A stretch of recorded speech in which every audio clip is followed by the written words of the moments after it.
A proposal in the federal government could end up costing you thousands of dollars in extra taxes.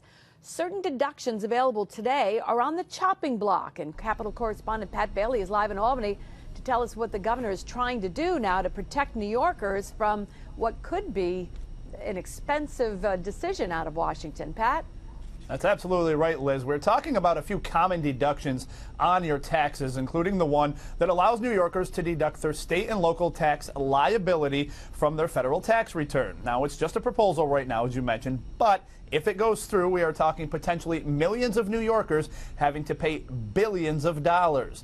The governor and his top aides are warning over 3 million New Yorkers could be out as much as $15 billion if the federal government does away with allowing deductions of their state and local tax. The governor's office says 99% of New Yorkers who filed taxes a few years ago claimed those deductions that are in question.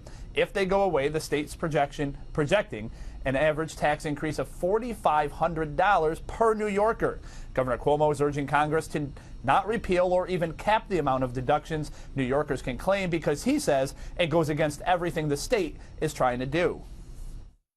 It would be a devastating economic blow to the state. You know how we worked very hard to change the reality and the perception of New York as the tax capital and bring taxes actually down. This would reverse it in one stroke of a pen. Now, again, these are just proposals, but there are some eye-opening figures here. The governor's office breaks down what the tax increases could look like. For example, a person who makes less than $50,000 could see an average tax increase next year of $690. And for those incomes between $100,000 and $150,000, they're looking at possibly a tax increase of $2,400 next year if this goes through, Liz. Well, we're hearing from the governor on this, but it's our federal representatives that are going to be involved in it. What are they saying, Pat?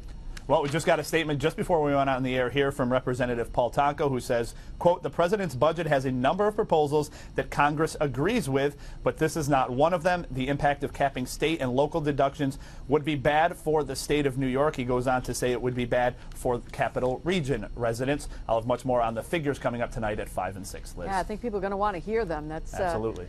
That's a big hit in the pocketbook for sure. Thank you, Pat. Yep. Okay.